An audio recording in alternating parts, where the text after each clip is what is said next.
ನಿಜವಾದ ಪ್ರೀತಿಯ ಸಂಬಂಧಗಳು ಹೇಗಿರಬೇಕು ಅಂದರೆ, ಒಬ್ಬ ವ್ಯಕ್ತಿನ ಪ್ರೀತಿಸ್ತಾ ಇದ್ದರೆ ಬಲವಂತವಾಗಿ ಆ ವ್ಯಕ್ತಿನ ಹಿಡಿದಿಟ್ಕೋಬಾರ್ದು. ಹಿಡಿದಿಟ್ಕೊಳ್ಳೋಷ್ಟು ಉಸಿರು ಕಟ್ಟುವಿಕೆ ಜಾಸ್ತಿ.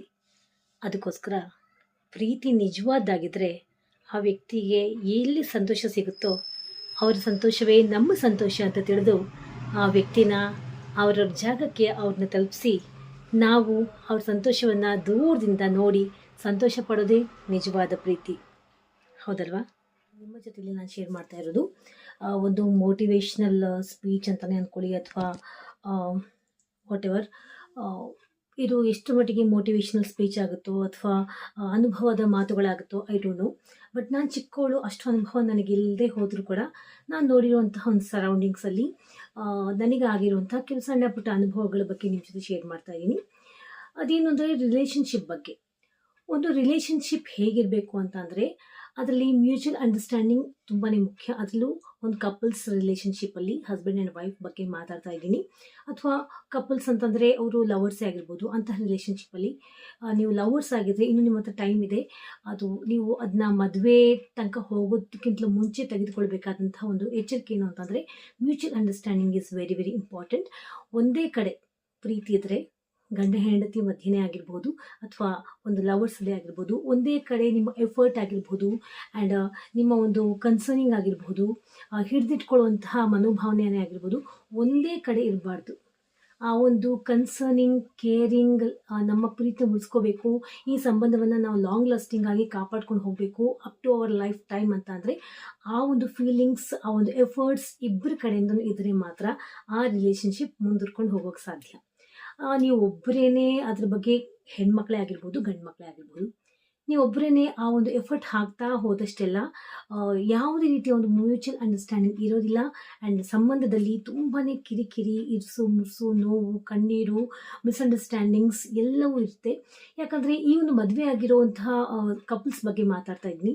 ನಿಮ್ಮಗಳ ಜೊತೆ ನೀವು ಮಾತ್ರ ಇರಲ್ಲ, ನಿಮ್ಮ ಫ್ಯಾಮಿಲಿ ಕೂಡ ಇರುತ್ತೆ, ಇಬ್ಬರ ಕಡೆ ಫ್ಯಾಮಿಲೀಸ್ ಕೂಡ ಇರುತ್ತೆ, ಹಾಗೂ ಫಸ್ಟ್ ಆ್ಯಂಡ್ ಫಾರ್ಮೋಸ್ಟ್ ನಿಮ್ಮ ಮಕ್ಕಳ ಭವಿಷ್ಯ ಕೂಡ ಇರುತ್ತೆ. ಸೊ ಕೆಲವ್ರಿಗೆ ಜಸ್ಟ್ ಎಕ್ಸಾಸ್ಟ್ ಆಗಿಬಿಡ್ತಾರೆ, ಇನ್ನು ಸಾಕು ಅಂತ ಅನ್ನೋಂಥ ಒಂದು ಫೇಸಿಗೆ ಬಂದುಬಿಟ್ಟಿರ್ತಾರೆ. ಸೊ ಅಂಥವರು ಓಪನ್ ಅಪ್ ಆಗಿ ಹೇಳಿಬಿಟ್ಟು ಇನ್ನು ನನಗೆ ಸಾಕಾಗಿದೆ, ನಿಮ್ಮ ಬದುಕಲ್ಲಿ ನೀವು ನೆಕ್ಸ್ಟ್ ಸ್ಟೆಪ್ ಅಥವಾ ಮದುವೆಗೆ ತನಕನೇ ಆಗಿರ್ಬೋದು, ಅಥವಾ ಇನ್ನೂ ಕಪಲ್ಸ್ ಆಗಿದ್ರೆ, ದಟ್ ಮೀನ್ಸ್ ಮ್ಯಾರಿಡ್ ಕಪಲ್ಸ್ ಆಗಿದ್ರೆ ನೀವು ಮಕ್ಕಳು ಒಂದು ಪ್ಲ್ಯಾನಿಂಗ್ ಮಾಡ್ತಾ ಇರ್ಬೋದು. ಆ ಒಂದು ಫೇಸಲ್ಲಿದ್ದಾಗ ನೀವು ನೆಕ್ಸ್ಟ್ ಸ್ಟೆಪ್ ತಗೊಳ್ಳೋಕ್ಕಿಂತ ಮುಂಚೆ ಪ್ಲೀಸ್ ಓಪನ್ ಅಪ್ ಆಗಿ ಮಾತಾಡಿ. ಮದುವೆ ಆಗೋದು ಎಷ್ಟು ಮಟ್ಟಿಗೆ ಸಮಂಜಸ? ಈಗಲೇ ನಮ್ಮ ಇಬ್ಬರ ಮಧ್ಯೆ ಇಷ್ಟು ಮಿಸ್ಅಂಡರ್ಸ್ಟ್ಯಾಂಡಿಂಗ್ಸ್ ಇದೆ, ವಾದ, ಕಾನ್ಫ್ಲಿಕ್ಟ್ಸ್ ಎಲ್ಲ ಇದೆ, ಕ್ಲಾಶಸ್ ಎಲ್ಲ ಇದೆ, ಇನ್ನು ಮದುವೆ ಆದಮೇಲೆ ಏನಾಗಬಹುದು ಅಂತ ಒಂದು ವಿಚಾರವನ್ನು ನೀವು ಓಪನ್ ಅಪ್ ಆಗಿ ಮಾತಾಡ್ಕೊಳ್ಳಿ. ಯಾಕಂದರೆ ಇದು ಹಿಂದಿನ ಕಾಲ ಅಲ್ಲ, ಈಗಿನ ಒಂದು ಟೈಮಲ್ಲಿ ಈಗಿಂದಾನೇ ಎಲ್ಲ ಓಪನ್ ಅಪ್ ಆಗಿ ಡಿಸ್ಕಷನ್ ಮಾಡಿಕೊಂಡು ಕ್ಲಾರಿಫಿಕೇಷನ್ ತೊಗೊಂಡು ಕ್ಲಾರಿಟಿ ತೊಗೊಂಡು ನೀವು ಮುಂದುವರಿಯೋದು ತುಂಬಾ ಮುಖ್ಯ. ಮದುವೆ ಆದಮೇಲೆಲ್ಲ ಸರಿ ಹೋಗ್ಬಿಡುತ್ತೆ ಬಿಡು, ಈಗೇನು ಹುಡುಗಾಟಿಕೆ ಅನ್ನೋ ಒಂದು ಮನೋಭಾವನೆ ಕೂಡ ಎಷ್ಟೋ ಜನಗಳಿಗೆ ಇರುತ್ತೆ. ಬಟ್ ನನ್ನ ಅನುಭವದ ಪ್ರಕಾರ ಲವ್ ಟೈಮಲ್ಲಿ ತುಂಬಾ clashes, difference of opinions, misunderstandings ಇದ್ದಲ್ಲಿ ಮದುವೆ ಆದಮೇಲೂ ಕೂಡ ಅದನ್ನು ಜಾಸ್ತಿ ಆಗ್ತಾ ಹೋಗುತ್ತೆ. ಯಾಕಂದರೆ ಲವ್ ಮಾಡಬೇಕಾದ್ರೆ ಯಾವತ್ತೂ ಒಂದು ದಿನ ಭೇಟಿ ಆಗ್ತಾರೆ ಲವರ್ಸ್. ಅವರು ಒಂದೇ ಮನೇಲಿ ಲೈಫ್ ಲೀಡ್ ಮಾಡ್ತಾ ಇರಲ್ಲ, ಒಂದೇ ಎಲ್ಲ ರೀತಿಯಿಂದನೂ ಅವ್ರು ಒಂದಾಗಿರಲ್ಲ.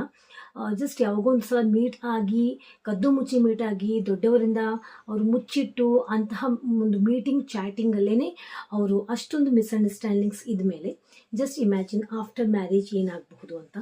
ಇನ್ನು relation, that means married couples ಅಲ್ಲಿ ನೀವು ಮದುವೆ ಆಗಿರ್ತೀರಾ, ವಾಟ್ ಎವರ್, ಲವ್ ಮ್ಯಾರೇಜ್ ಆಗಿರ್ಬೋದು ಅಥವಾ ಅರೇಂಜ್ಡ್ ಮ್ಯಾರೇಜೇ ಆಗಿರ್ಬೋದು, ಮಕ್ಕಳು ಇನ್ನು ಪ್ಲ್ಯಾನಿಂಗ್ ಮಾಡ್ತಾ ಇರ್ತಾರೆ. ಆವಾಗಲೇ ಎಷ್ಟೋ ಮಿಸ್ಅಂಡರ್ಸ್ಟ್ಯಾಂಡಿಂಗ್ಸ್ ಇರುತ್ತೆ. ಕೆಲವರು ಒಪಿನಿಯನ್ ಮಕ್ಕಳಾದ್ಮೇಲೆ ಸರಿ ಹೋಗ್ಬಿಡುತ್ತೆ ಅನ್ನೋಂಥ ನೋಷನ್ ಇರುತ್ತೆ.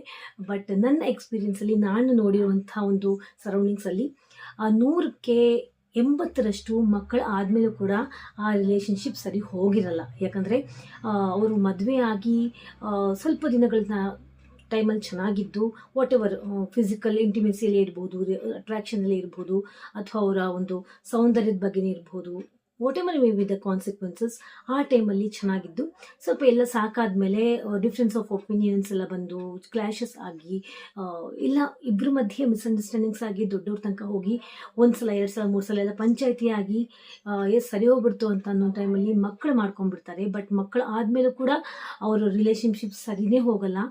ಇದರ ಎಫೆಕ್ಟ್ ಯಾರ ಮೇಲೆ ಆಗುತ್ತೆ ಅಂದರೆ ಡೈರೆಕ್ಟ್ಲಿ ಮಕ್ಕಳ ಮೇಲೆ ಆಗುತ್ತೆ. ಓಕೆ, ಮಕ್ಕಳ ಒಂದು ಭವಿಷ್ಯದ ಬಗ್ಗೆ ತುಂಬಾ ಮುಖ್ಯವಾಗಿ ನಾವು ಯೋಚನೆ ಮಾಡಬೇಕಾಗಿ ಬರುತ್ತೆ. ಸೊ ನೀವು ನೆಕ್ಸ್ಟ್ ಹೆಜ್ಜೆ ಇಡೋದಕ್ಕಿಂತಲೂ ಮುಂಚೆ ತುಂಬಾ ಯೋಚನೆ ಮಾಡಬೇಕು ಅನ್ನುವಂಥ ಒಂದು ಅಭಿಪ್ರಾಯ, ಒಂದು ಸಜೆಷನ್ಸ್ ನನ್ನದು. ಸೊ ಯಾಕಂದರೆ ಇದು ಮ್ಯಾರಿಡ್ ಲೈಫ್ ಆಗಿರ್ಬೋದು ಅಥವಾ ಲವರ್ಸ್ ಲೈಫ್ ಆಗಿರ್ಬೋದು, ಅಷ್ಟೊಂದು ಹುಡುಗಾಟಿಕೆಯ ಮಾತಲ್ಲ. ನೀವು ನೆಕ್ಸ್ಟ್ ಸ್ಟೆಪ್ ಕೈಗೊಳ್ಳೋದಕ್ಕಿಂತ ಮುಂಚೆ ತುಂಬಾ ಯೋಚನೆ ಮಾಡಿ. ಲವರ್ಸ್ ಆಗಿದ್ರೆ ಮದುವೆ ಆಗೋಕ್ಕೆ ತುಂಬಾ ಯೋಚನೆ ಮಾಡಿ. ನೀವೆಷ್ಟೇ ಪ್ರೀತಿ ಮಾಡ್ತಾಯಿದ್ರು, ಡಿಫ್ರೆನ್ಸ್ ಆಫ್ ಒಪಿನಿಯನ್ಸ್ ಇದ್ದಾಗ ತುಂಬಾ ಯೋಚನೆ ಮಾಡಿ, ತುಂಬಾ ಯೋಚನೆ ಮಾಡಿ ನೀವು ಮದುವೆಗೆ ನೀವು ಯೋಚನೆ ಮಾಡಿ ಅದನ್ನ ನೀವು ನೆಕ್ಸ್ಟ್ ಸ್ಟೆಪ್ ತಗೊಳ್ಳಿ. ಇನ್ನು ಮಕ್ಕಳ ಬಗ್ಗೆ ಯೋಚನೆ ಮಾಡಬೇಕು ಅಂದರೆ you say take some time. ಮದುವೆ ಆಗಿ 1 ವರ್ಷ 2 ವರ್ಷ 3 ವರ್ಷ ಆದ್ರೂ ನಿಮ್ಮ ರಿಲೇಷನ್ಶಿಪ್ ಸರಿ ಹೋಗದೆ ಇದ್ಮೇಲೆ ಮಕ್ಕಳು ಮಾಡ್ಕೊಳ್ಳೋಕ್ಕೆ ಹೋಗಬೇಡಿ. ನೀವೊಂದು ಗಟ್ಟಿ ತೀರ್ಮಾನ ತೊಗೊಂಡು ನೀವು ವಾಟ್ ಎವರ್ ನಿಮ್ಮ ರಿಲೇಷನ್ಶಿಪ್ ಬಗ್ಗೆ ಒಂದು ತೀರ್ಮಾನ ತೊಗೊಂಡು ನೀವು ಸಪ್ರೇಟ್ ಆಗೋದು ತುಂಬಾ ಒಳ್ಳೆಯದು ಅಂತ ನನ್ನ ಅನಿಸಿಕೆ. ನಾವು ಡೈವರ್ಸ್ ತೊಗೊಂಡ್ಬಿಡಿ ಅಂತ ನಾನು ಹೇಳ್ತಾ ಇಲ್ಲ ಈ ಮೂಲಕ. ಬಟ್ ಲೈಫ್ ಲಾಂಗ್ ಕಣ್ಣೀರು ನೋವು ಅನುಭವಿಸೋದಕ್ಕಿಂತಲೂ ಮಕ್ಕಳು ಮಾಡಿಕೊಂಡು ಆ ಒಂದು ಎಫೆಕ್ಟ್ ಮಕ್ಕಳ ಭವಿಷ್ಯದ ಮೇಲೆ, ಸಮಾಜದ ಒಂದು ಏನು ಆ ಒಂದು ತೊಳಲಾಟ, ಸಮಾಜದ ಕೆಂಗಣ್ಣಿಗೆ ಬಲಿಯಾಗೋದಕ್ಕಿಂತಲೂ ನಿಮ್ಮನ್ನು ನೀವು ಮಾನಸಿಕವಾಗಿ ದೈಹಿಕವಾಗಿ ಬಲಿ ಮಾಡ್ಕೊಳ್ಳೋದು ಬದಲು just it is better to get rid of that relationship ಅಂತ ನಾನು ಅಂತೀನಿ. ಇತ್ತೀಚೆಗೆ ಸ್ವಲ್ಪ ವೈರಲ್ ಆಗ್ತಿರುವಂಥ ವಿಡಿಯೋ ಅಂದರೆ ಪ್ರಿಯಾಂಕಾ ಚೋಪ್ರಾ ಅವರು ಒಂದು ಹೇಳಿಕೆಯನ್ನು ಕೊಟ್ಟಿದ್ದರು. ಅದೇನು ಅಂದರೆ, ನಿಮ್ಮ ಸ್ಥಾನಕ್ಕೆ, ನಿಮ್ಮ ಅಸ್ತಿತ್ವಕ್ಕೆ ಬೆಲೆ ಇಲ್ಲದೆ ಇರುವಂತಹ ಜಾಗದಲ್ಲಿ ಅದು ಎಂತಹ ಜಾಗನೇ ಆಗಿರಬಹುದು, ಆ ರಿಲೇಷನ್ಶಿಪ್ ಎಂಥದೇ ಆಗಿರ್ಬೋದು, ಅಲ್ಲಿ ನಿಮಗೆ ಮನ್ನಣೆ ಸಿಗದೆ ಇದ್ದಲ್ಲಿ ಜಸ್ಟ್ ಮೂವ್ ಆನ್ ಅಂತ ಒಂದು ಮಾತನ್ನು ಹೇಳ್ತಾರೆ. ಎಷ್ಟು ಮಟ್ಟಿಗೆ ಅದು ಸತ್ಯ ಅಂತ ನಿಜವಾಗ್ಲೂ ಅರ್ಥ ಮಾಡ್ಕೋಬೇಕು. ಯಾಕಂದರೆ ಮನುಷ್ಯನಿಗೆ ಸೆಲ್ಫ್ ರೆಸ್ಪೆಕ್ಟ್ ತುಂಬಾ ಮುಖ್ಯ. ಐ ರಿಪೀಟ್, ಒಂದು ಸೈಡೆಡ್ ಲವ್ ರಿಲೇಷನ್ಶಿಪ್ಪಲ್ಲೇ ಆಗಿರ್ಬೋದು, ಹಸ್ಬೆಂಡ್ ಆ್ಯಂಡ್ ವೈಫ್ ಲೈಫಲ್ಲಿ ಆಗಿರ್ಬೋದು, ಒನ್ ಸೈಡೆಡ್ ಲವ್ ಸಕ್ಸಸ್ ಆಗಲ್ಲ.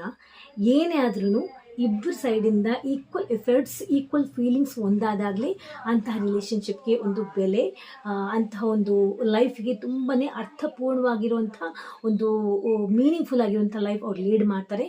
ಆ್ಯಂಡ್ ಸಣ್ಣ ಪುಟ್ಟ ವಿಚಾರ ಬಂದೇ ಬರುತ್ತೆ ಹಸ್ಬೆಂಡ್ ಆ್ಯಂಡ್ ವೈಫ್ ಅಂತ ಅಂದಮೇಲೆ. ಎಲ್ಲರದ್ದು ಹ್ಯಾಪಿ ಎಂಡಿಂಗ್, ಒಂದು ಸಿನಿಮೀಯ ಕಥೆಯಲ್ಲಿ ಲೈಫ್ ನಡೆಯಲ್ಲ ಅಂತ ನಿನಗೆ ಚೆನ್ನಾಗಿ ಗೊತ್ತು.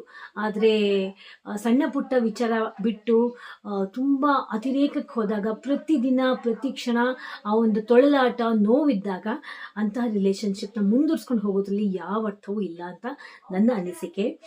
ಆ್ಯಂಡ್ ದೆನ್ ರಿಲೇಷನ್ಶಿಪ್ಪಲ್ಲಿ ಅನುಮಾನ ಅನ್ನೋಂಥದ್ದು ಬರಬಾರ್ದು. ಅನುಮಾನ ಬಂದರೆ ಅದನ್ನ ನಾವು ಕನ್ಫರ್ಮ್ ಆಗಿ ಅದನ್ನ ಡಿಟೆಕ್ಟ್ ಮಾಡಬೇಕು. ಎಸ್, ನಾನು ತುಂಬ ಓವರ್ ಥಿಂಕರ್ಸ್ ಕೆಲವರು ಇರ್ತಾರೆ. ಗಂಡನ ಬಗ್ಗೆನೇ ಆಗಿರ್ಬೋದು, ಹೆಂಡತಿ ಬಗ್ಗೆನೇ ಆಗಿರ್ಬೋದು, ಓವರಾಗಿ ಎಲ್ಲೋ ಹೋದ, ಇವತ್ತು ಈ ಬಟ್ಟೆ ಹಾಕೊಂಡು ಹೋದ, ಎಲ್ಲಿ ಹೋಗ್ತಾ ಇದ್ದಾನೆ, ಇವತ್ತು ಇಷ್ಟೊಂದೆಲ್ಲ ಡ್ರೆಸ್ ಮಾಡ್ಕೊಂಡು ಹೋದ ನನ್ನ ಗಂಡ, ಅಥವಾ ನನ್ನ ಹೆಂಡತಿ ಬಗ್ಗೆನೇ ಆಗಿರ್ಬೋದು, ಇವತ್ತು ಇಂಥ ಸ್ಯಾರಿ ಉಟ್ಕೊಂಡು ಹೋದ್ಲು, ಇವತ್ತು ಇಂಥ ಡ್ರೆಸ್ ವೇರ್ ಮಾಡ್ಕೊಂಡು ಹೋದ್ಲು, ಎಲ್ಲಿ ಹೋಗ್ತಿರ್ಬೋದು, ಇವತ್ತು ಇಷ್ಟೆಲ್ಲ ರೆಡಿಯಾಗಿ ಹೋದ್ಲು, ಎಲ್ಲಿ ಹೋಗಿರ್ಬೋದು, ಇವತ್ತು ಹೂವು ಮುಡ್ಕೊಂಡು ಹೋದ್ಲು, ಆ ಒಂದು ವಿಚಾರನೂ ಇರುತ್ತೆ ಕೆಲವರು ಗಂಡ್ಮಕ್ಳು ಮನಸ್ಸಲ್ಲಿ, ಇವತ್ತು ಹೂವು ಮುಡ್ಕೊಂಡು ಹೋದ್ಲು, ಎಲ್ಲಿ ಹೋಗಿರ್ಬೋದು ಅಂತ. ಓವರ್ ಥಿಂಕರ್ಸ್ ಆಗಿದ್ರು ಕೂಡ ಪ್ಲೀಸ್ ಅಂತಹ ಒಂದು ಮನೋಭಾವನೆ ಬೇಡ. ಯಾವುದೇ ಆಗಲಿ ನೀವು ಕೂಲಂಕುಷವಾಗಿ ವಿಚಾರ ಮಾಡಿ ಅದ್ರ ಬಗ್ಗೆ ನೀವು ಡಿಟೆಕ್ಟ್ ಮಾಡಿ ಅದನ್ನ ನೀವು ಕಂಡುಹಿಡಿಬೇಕು. ಯಾಕಂದರೆ ಹೇಳಿದ್ದು ಸುಳ್ಳಾಗಬಹುದು, ನೋಡಿದ್ದು ಸುಳ್ಳಾಗಬಹುದು. ನಿಧಾನಿಸಿ ವಿಚಾರಿಸಿ ಯೋಚಿಸಿದಾಗ ಅಥವಾ ಅದನ್ನ ಕಂಡುಹಿಡಿದಾಗ ನಿಜವೂ ತಿಳಿಯುವುದು. ಯಾವುದ್ರ ಬಗ್ಗೆನೇ ಆಗಲಿ ಸಾಕ್ಷಿ ಸಮೇತ ನೀವು ರುಜುವಾತು ಮಾಡಿ ಆವಾಗ ಪ್ರೂವ್ ಮಾಡಿದರೆ ಮಾತ್ರ ನಿಮ್ಮ ಒಂದು ಮಾತುಗಳಿಗೂ ಮನ್ನಣೆ ಹಾಗೂ ನಿಮ್ಮ ಮನಸ್ಸಿಗೂ ಸಮಾಧಾನ, ಎದುರುಗಡೆ ಇರುವಂತಹ ವ್ಯಕ್ತಿಗೂ ಎಸ್ ನಾವು ತಪ್ಪು ಮಾಡಿದ್ದೀವಿ ಅನ್ನೋಂಥ ಆವಾಗ ರಾಜಿ ಸಂಧಾನನೋ ಅಥವಾ ಸಪ್ರೇಷನ್ ಆಗೋದು ಎಲ್ಲ ಸಾರ್ಟ್ ಔಟ್ ಆಗುತ್ತೆ. ಅಥವಾ ನಾವು ಸುಮ್ಮನೆ ಅನುಮಾನ ಕಟ್ಟಿ ಸುಮ್ಮನೆ ಮನೆಯಲ್ಲಿ ಟಾರ್ಚರ್ ಮಾಡಿ ಮಾತಾಡ್ತಾ ಹೋದರೆ, ತಪ್ಪು ಮಾಡಿದ್ರು ಕೂಡ ಕೆಲವರು ನಾನೇನೂ ಮಾಡಿಲ್ಲ ಅಂತ ಒಂದು ಅಹಮ್ಮು, ಜೋರಾಗಿ ಮಾತಾಡೋದು, ದಟ್ ಮೀನ್ಸ್ ರೈಸ್ಡ್ ವಾಯ್ಸಲ್ಲಿ ಮಾತಾಡೋದು, ಅಥವಾ ಫಿಸಿಕಲಿ ಟಾರ್ಚರಿಂಗ್ ಎಲ್ಲ ಆಗ್ಬೋದು, ಮ್ಯಾನ್ ಹ್ಯಾಂಡ್ಲಿಂಗ್ ಆಗ್ಬೋದು. ಸೊ ನಾನು ಇನ್ಸಿಸ್ಟ್ ಮಾಡೋದು, ನಿಮಗೆ ಡೌಟ್ ಇದ್ದರೆ ಅದನ್ನ ವಿಚಾರಿಸಿ ಕೂತ್ಕೊಂಡು ಕ್ಲಿಯರಾಗಿ ಮಾತಾಡಿ, ಓಪನ್ ಅಪ್ ಆಗಿ ಮಾತಾಡಿ. ರಿಲೇಷನ್ಶಿಪ್ ಮುಂದುವರ್ಸ್ಕೊಂಡು ಹೋಗಂಗಿದ್ರೆ ಆನೆಸ್ಟಿ ಆಗಿರಬೇಕು ನೀನು ನನ್ನ ಜೊತೆಯಲ್ಲಿ ಅಂತ ಓಪನ್ ಅಪ್ ಆಗಿ ನಿಮಗೆ ಏನೇನು ಅಭಿಪ್ರಾಯ ಇದೆ, ಏನೇನು ಡೌಟ್ಸ್ ಇದೆ ಕ್ಲಿಯರ್ ಮಾಡಿಕೊಂಡು ಸಂಬಂಧವನ್ನು ಮುಂದುವರಿಸಿ. ಇಲ್ಲಾಂದರೆ one sided efforts, one sided feelings ಯಾವತ್ತೂ ವರ್ಕೌಟ್ ಆಗಲ್ಲ. ಪ್ರಾಬ್ಲಮ್ಸ್ ಇದ್ದರೆ, ಫಾರ್ ಎಕ್ಸಾಂಪಲ್ ನನ್ನ ಕ್ಯಾರೆಕ್ಟರ್ ಏನು ಅಂದರೆ, ನನಗೇನೋ ಪ್ರಾಬ್ಲಮ್ಸ್ ಇದೆಯಾ, ಏನಾದರೂ ಒಂದು ಯಾವುದಾದ್ರೂ ಒಂದು ವಿಚಾರದ ಬಗ್ಗೆ ನಾನು ಕ್ಲಿಯರ್ ಮಾಡ್ಕೋಬೇಕಾ, ಜಸ್ಟ್ ನಾನು ನನ್ನ ಹಸ್ಬೆಂಡ್ನ ಕುಂದಿಸ್ಕೊಂಡು ಈ ರೀತಿ ಇದೆ, ವಾಟ್ಸ್ ದ ಮ್ಯಾಟರ್, ಏನಿದ್ರ ಅರ್ಥ ಅಂತ ನಾನು ಸಾರ್ಟ್ ಔಟ್ ಮಾಡ್ಕೊಂಡ್ಬಿಡ್ತೀನಿ. ಯಾವುದು ಮನಸ್ಸಲ್ಲಿ ಇಟ್ಕೊಂಡು ನಾನು ಕೊರಗ್ತಾ ಹೋಗಲ್ಲ. ಪ್ರತಿಯೊಂದು ಸಣ್ಣ ವಿಚಾರದಿಂದ ಹಿಡಿದು ದೊಡ್ಡ ವಿಚಾರ ತನಕನೇ ಆಗಲಿ ನಾನು ಕೂತ್ಕೊಂಡು ಕ್ಲಿಯರ್ ಮಾಡ್ಕೊಂಡ್ಬಿಡ್ತೀನಿ ನನ್ನ ಹಸ್ಬೆಂಡ್ ಹತ್ರ. ಸೊ ಕ್ಲಿಯರ್ ಅಪ್ ಮಾಡಿಕೊಂಡು ಮನಸ್ಸಲ್ಲಿ ಇಟ್ಕೊಂಡು ಯಾವುದು ಕೊರಗದೆ ಕ್ಲಿಯರ್ ಅಪ್ ಮಾಡಿಕೊಂಡು ನಿಮ್ಮ ಸಂಬಂಧವನ್ನು ಮುಂದುವರ್ಸ್ಕೊಂಡು ಹೋಗಿ. ಆ್ಯಂಡ್ ಐ ರಿಪೀಟ್, ಹಿಡಿದಿಟ್ಕೊಂಡು ಬಲವಂತವಾಗಿ ಜೀವನ ಮಾಡುವಂತಹ ಪ್ರೀತಿ, ಅಂತಹ ರಿಲೇಷನ್ಶಿಪ್ ಖಂಡಿತವಾಗಿ ವರ್ಕೌಟ್ ಆಗಲ್ಲ. ಎಷ್ಟು ಅಂತ ನಮ್ಮ ಎಫರ್ಟ್ಸ್ ನಾವು ಹಾಕ್ಕೊಂಡು ಎಲ್ಲೂ ಹೋಗ್ಬೇಡ, ಕೂತ್ಕೋ, ನನ್ನ ಜೊತೆ ಟೈಮ್ ಸ್ಪೆಂಡ್ ಮಾಡು, ನನ್ನ ಜೊತೆಯಲ್ಲಿ ನೀನು ಇರು, ನನ್ನ ಜೊತೆಯಲ್ಲಿ ನೀನು ಓಡಾಡು, ನನ್ನನ್ನು ನೋಡು, ನನ್ನನ್ನು ಮಾತಾಡಿಸು ಅಂತ ಬೂಟಾಟಿಕೆಯ ಪ್ರೀತಿ ನಾವು ಹೇಳಿಸಿ ಅದನ್ನು ಪಡ್ಕೊಳ್ಳೋವಂಥದ್ದು. ಫಾರ್ ಎಕ್ಸಾಂಪಲ್ ಹೇಗೆ ಅಂದರೆ, ಈಗ ಒಂದು ಹೆಂಡತಿನ ಎಕ್ಸಾಂಪಲ್, ಹೆಂಡತಿ ನೋಡಿದ ತಕ್ಷಣ ಗಂಡ ಏನನ್ಬೇಕು, ಒಂದು ಸ್ಯಾರಿ ಉಟ್ಕೋತೀವ ಅಥವಾ ಏನಾದ್ರು ಮೇಕಪ್ ಮಾಡ್ಕೋತೀವ, ಒಂದು ಬಳೆ, ಸಣ್ಣ ವಿಚಾರ ಒಂದು ಬಳೆ ತೊಟ್ಕೋತೀವ, ನೋಡಿದ ತಕ್ಷಣ ಅಬ್ಸರ್ವೇಷನ್ ಅಂತ ಒಂದು ಇರುತ್ತೆ ಕೆಲವ್ರಿಗೆ. ಬಳೆ ನೋಡದೆ ಹೋದ್ರೂ ಒಂದು ಡ್ರೆಸ್ ವೇರ್ ಮಾಡಿದಾಗ, ಸ್ಯಾರಿ ವೇರ್ ಮಾಡಿದಾಗಲಾದ್ರೂ ಇದು ತುಂಬ ಚೆನ್ನಾಗಿ ಕಾಣ್ತಿದೆಯಾ ಅನ್ನೋಂಥ ಒಂದು ಸಣ್ಣ ಬೇಸಿಕ್ ವಿಚಾರ ಗಂಡನಾದವನು ಹೇಳಬೇಕು. ಅದನ್ನು ಬಿಟ್ಟು ಹೆಂಡತಿ ಆದವಳೆ, ಇವತ್ತು ನಾನು ಹೇಗೆ ಕಾಣ್ತಿದ್ದೀನಿ ಹೇಳು, ನಿನಗೇನು ಅನಿಸುತ್ತೆ, ಚೆನ್ನಾಗಿ ಕಾಣ್ತಿದ್ದೀನಾ, ಚೆನ್ನಾಗಿ ಕಾಣ್ತಿದ್ದೀನಿ ಅಂತ ಹೇಳು, ಚೆನ್ನಾಗಿ ಕಾಣ್ತಿದ್ದೀನಿ ಅಂತ ಹೇಳು ಅಂತ, ಚೆನ್ನಾಗಿ ಕಾಣ್ತಿದ್ದೀನಿ ಅಂತ ಹೇಳುವಂಥ ವಿಚಾರ ಕೂಡ ನಾನೇ ನನ್ನ ಗಂಡನ ಹೇಳಿಸಿ ಅವರ ಬಾಯಿಂದ ಬಡಿಸ್ಕೊಂಡು, ಎಸ್ ನನ್ನ ಗಂಡ ಚೆನ್ನಾಗಿ ಕಾಣ್ತಿದ್ದೀಯ ಇವತ್ತು ನೀನು ಅಂತ ಹೇಳಿದ್ರು ಅಂತ ಬೂಟಾಟಿಕೆ ಸಮಾಧಾನ ಪಡ್ಕೊಂಡು ಅದನ್ನ ನಮಗಾಗಿ ನಾವೇ ತಂದ್ಕೊಂಡು ಬದುಕುವಂತಹ ಬಾಳು ಮೀನಿಂಗ್ಲೆಸ್ ಅಂತ ನಾನು ಅಂತ ಇದ್ದೀನಿ. ದಿಸ್ ಇಸ್ ಒಂದು ಚಿಕ್ಕ ಒಂದು ಎಕ್ಸಾಂಪಲ್ ಅಷ್ಟೇ. ಸೊ ಇದು ನನ್ನ ಅನಿಸಿಕೆ. ಎಷ್ಟರ ಮಟ್ಟಿಗೆ ಈ ಒಂದು ಅಭಿಪ್ರಾಯ ಸರಿಯೋ ತಪ್ಪೋ ನನಗೆ ಗೊತ್ತಿಲ್ಲ, ಬಟ್ ನನ್ನ ಅನುಭವ, ನಾನು ನೋಡ್ತಿರುವಂತಹ ರೀತಿ ನೀತಿ ಬಗ್ಗೆ ನಾನು ಹೇಳ್ತಾ ಇದ್ದೀನಿ. ಸಪ್ರೇಷನ್ ಆಗೋದು ಸುಲಭ ಅಲ್ಲ, ಐ ಅಂಡರ್ಸ್ಟ್ಯಾಂಡ್. ನಿಮಗೆ ಫೈನಾನ್ಷಿಯಲಿ ಸ್ಟೆಬಿಲಿಟಿ ಇದ್ದರೆ, ಫಿಸಿಕಲಿ ಮೆಂಟಲಿ ನಿಮಗೆ ಸ್ಟೆಬಿಲಿಟಿ ಇದ್ದರೆ ಮಾತ್ರ ಈ ಒಂದು ತೀರ್ಮಾನವನ್ನು ತೆಗೆದುಕೊಳ್ಳಿ. ಅಥವಾ ಎಲ್ಲದಕ್ಕೂ ಕಾನೂನು ಕಟ್ಲೆ ಅನ್ನೋದೆಲ್ಲ ಇದೆ, ಅದರ ಮೂಲಕ ನೀವು ಪಡ್ಕೊಂಡು ನಿಮ್ಮ ಒಂದು ಕಾಲ ಮೇಲೆ ನೀವು ನಿಂತ್ಕೊಂಡು ಇಂಥ ಸಂಬಂಧಗಳಿಂದ ನೀವು ಡಿಸಿಷನ್ ತಗೊಂಡು ಮುಂದುವರಿಸಿ. ಕೆಲವು ಮಾತಲ್ಲೇ ಬಗೆಹರಿಬಿಡ್ತವೆ, ಕೆಲವು ಸಮಸ್ಯೆಗಳು ಎಲ್ಲ ಸಾರ್ಟ್ ಔಟ್ ಆಗ್ತವೆ. ಯಾವುದನ್ನು ಮನಸ್ಸಲ್ಲಿ ಇಟ್ಕೊಂಡು ಕೊರಗೋದು ಬೇಡ, ಎಲ್ಲ ಕ್ಲಾರಿಫೈ ಮಾಡಿಕೊಂಡು ನಿಮ್ಮ ಸಂಬಂಧಕ್ಕೆ ನೀವು ನೆಕ್ಸ್ಟ್ ಸ್ಟೆಪ್ ಇಟ್ಕೋಬೇಕು ಅಂತ ಹೇಳ್ತಾ ಇದ್ದೀನಿ. ಸೊ ಈ ರೀತಿ ಹೇಳ್ತಾ ಇವತ್ತಿನ ಈ ವಿಡಿಯೋ ಮುಗಿಸ್ತಾ ಇದ್ದೀನಿ. ಇವತ್ತಿನ ವಿಡಿಯೋ ನಿಮಗೆ ಸ್ವಲ್ಪ ಇಷ್ಟ ಆಗಿದ್ರೆ ಲೈಕ್ ಬಟನ್ ಪ್ರೆಸ್ ಮಾಡಿ, ನನ್ನ ಚಾನಲ್ ಲೇಖಪ್ರಿಯಸ್ ಮಲ್ಟಿಪರ್ಪಸ್ ಚಾನಲ್ನ ಸಬ್ಸ್ಕ್ರೈಬ್ ಮಾಡಿ, ಲೈಕ್ ಮಾಡಿ, ಶೇರ್ ಮಾಡಿ. ಹೇಗನ್ನಿಸ್ತು ನಿಮ್ಮ ಅಭಿಪ್ರಾಯ ಅನಿಸಿಕೆಗಳನ್ನು ಕಾಮೆಂಟ್ ಸೆಕ್ಷನಲ್ಲಿ ಬರ್ದು ಕಳಿಸಿ. ಮತ್ತೊಮ್ಮೆ ಭೇಟಿ ಆಗ್ತೀನಿ ಒಂದು ಹೊಸ ವಿಡಿಯೋದೊಂದಿಗೆ. Until then you all take care. Bye.